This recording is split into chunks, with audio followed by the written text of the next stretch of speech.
नमस्कार दोस्तों, मैं सूरज गौतम, नेशनल योगा कोच।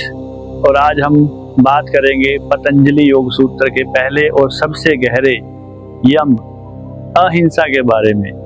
योग केवल आसन नहीं है, ये जीवन जीने की एक कला है।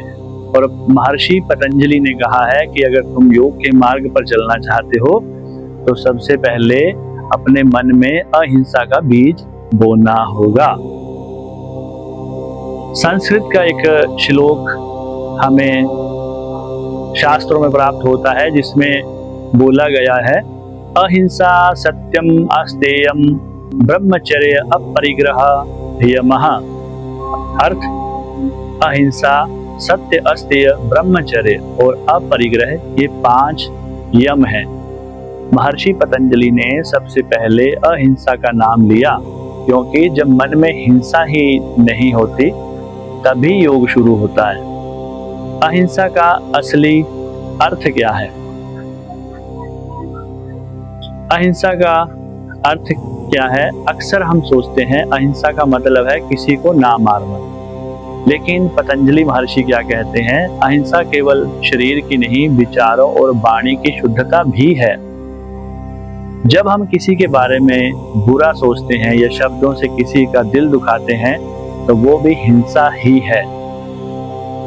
सच्ची अहिंसा तब होती है जब हमारे मन में किसी के प्रति द्वेष, क्रोध या ईर्ष्या की भावना ना रहे।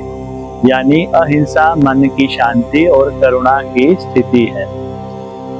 अहिंसा को हम एक छोटी सी कहानी के माध्यम से समझ सकते हैं। कहानी का शीर्षक है साधक और एक सांप की कहानी। एक गांव में एक साधक ध्यान में मगन था। उसके पास एक विषधर सांप रहता था जो गांव वालों को काट लेता था। गांव वाले रोज डरते थे और सांप को पत्थर मारते थे। एक दिन साधक ने सांप से कहा कि भाई, तुम सबको क्यों डराते रहते हो, किसी को मत काटा करो। सांप ने साधक को वचन दिया कि अब मैं किसी को काटूंगा नहीं। कुछ दिनों के बाद देखा कि गांव के बच्चे उस सांप को पीटने लगे और वो चुपचाप सहता रहता था, क्योंकि उसे अहिंसा का वचन याद था जो उसने साधक के साथ किया था। जब साधक वापस लौटा तो उसने देखा कि सांप तो घायल पड़ा है। साधक ने कहा, मैंने तुझसे ये कहा था कि काटना मत, पर मैंने ये कभी नहीं कहा कि फुफकारना भी मत। अहिंसा का मतलब कमजोरी नहीं है, बल्कि संयम है। यही है महर्षि पतंजलि की अहिंसा, किसी को नुकसान ना पहुंचाना, लेकिन अपनी रक्षा के लिए सजग रहना। अहिंसा के 3 स्तर होते हैं। पहला स्तर, पतंजलि योग के अनुसार अहिंसा 3 स्तरों पर अभ्यास की जाती है। और सबसे पहला स्तर होता है काया, शरीर का। किसी प्राणी को शारीरिक हिंसा ना पहुंचाना ही, जैसे जानवरों को मारना, किसी को चोट पहुंचाना, हिंसक व्यवहार करना आदि से बचना अहिंसा है। वाणी दूसरे स्तर पे है। शब्दों से किसी का मन ना दुखाना, गुस्से में, व्यंग्य में, अपमान से बचना भी अहिंसा का ही एक हिस्सा है। और मन होता है तीसरा स्तर।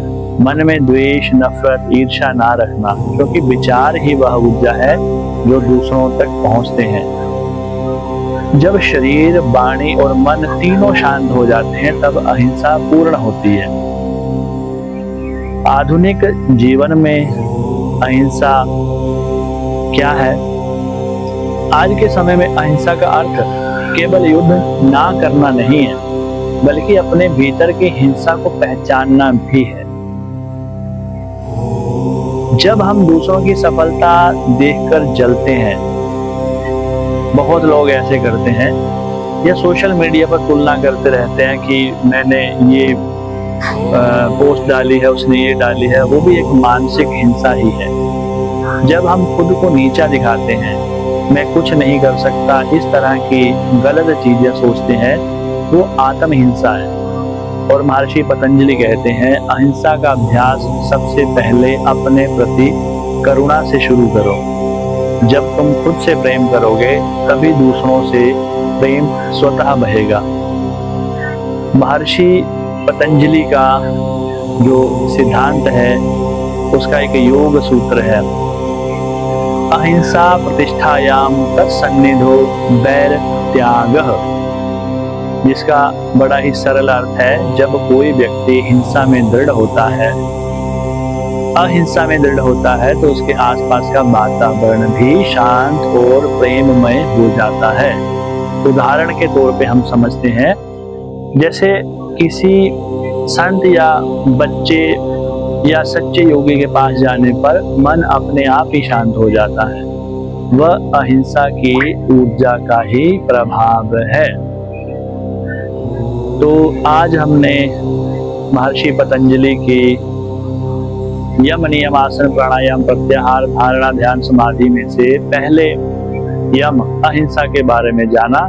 तो दोस्तों, अहिंसा केवल दूसरे के लिए नहीं बल्कि अपने मन की शुद्धि के लिए भी है। अगर हम रोज थोड़ा थोड़ा भी अभ्यास मन वाणी और कर्म में अहिंसा का करते हैं तो योग की पहली सीढ़ी बन जाती है। महर्षि पतंजलि ने कहा है, अहिंसा में जो स्थिर है वही सच्चा योगी है। आप सभी का बहुत बहुत धन्यवाद। अगर आपको यह ज्ञानमय वीडियो पसंद आया हो तो इसको लाइक शेयर, और अगर फेसबुक पे देख रहे हैं तो फॉलो कीजिए, यूट्यूब पे देख रहे हैं तो सब्सक्राइब कीजिए। और एक बड़े अच्छे वचन के साथ समाप्त करते हैं, शांत मन प्रेम भरा हृदय यही योग का सच्चा मार्ग है। आपको सभी को मेरी तरफ से सूरज गौतम नेशनल योगा कोच सबको नमस्कार करता है। धन्यवाद।